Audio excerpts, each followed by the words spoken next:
Press the bell icon on YouTube and don't miss another update. Next time we call him here, as we will, then we'll talk about also your theory that fascinates me about this whole business of Ashokan state versus the Kautilyan state.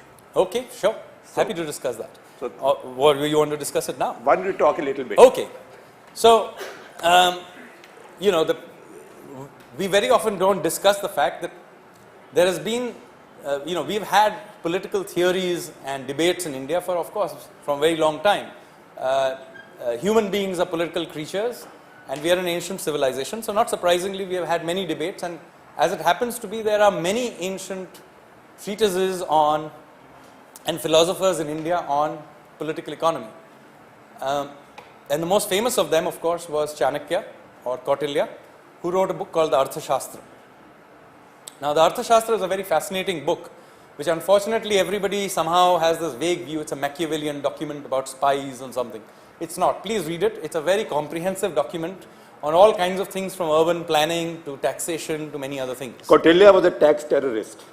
He certainly was very strict. But what is interesting about Kautilya and the Kautilyan state is, and its present innovation, is that he was arguing essentially for a strong but limited state.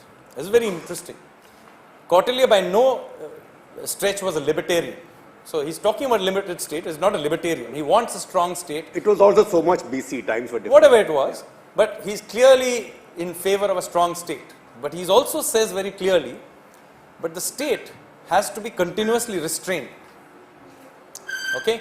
Now, in Western political thought, the reason for restricting the state is usually the idea of freedom. So, if you take the Magna Carta, it restricts the state because it wanted freedom for the nobles. Then later on, of course, you have Locke and all these people. They are limiting the king because of reasons of freedom. Now, Kautilya also wants to limit the state, but it's a very Indian reason why he wants to limit the state. He wants to limit the state because he is highly suspicious of the government officials. And he says that just like you cannot tell when a fish is drinking water, in the same way you cannot tell when a government official is skimming government funds. So the extraordinary suspicion of the state is why he limits it. So he wants a strong state, but he wants to limit it in multiple ways. So it's a very interesting. Now, here comes the alternative to that 2 generations later with Ashoka. Ashoka, in his edicts, makes a case from exactly the opposite. He wants a very weak but all-pervasive state.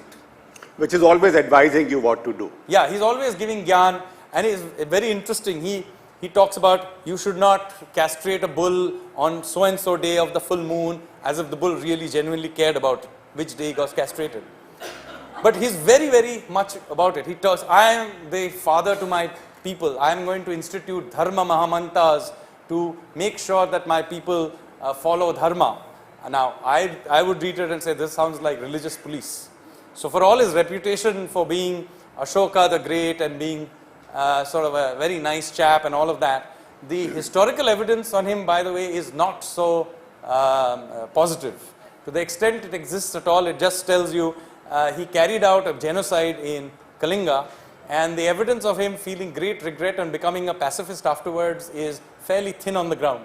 But the evidence does suggest that he was very much an interventionist, and he was basically very, very different from Kautilya's approach to limiting strong but limited state. Now, what is interesting is that we become independent, and what do we decide to do? We don't go for the Kautilyan state. We explicitly go for the Ashokan state. The Nehruvian state. So all the symbols of our state, the lions, the capital. Yes, so they were explicitly taken by Nehru to create an Ashokan state.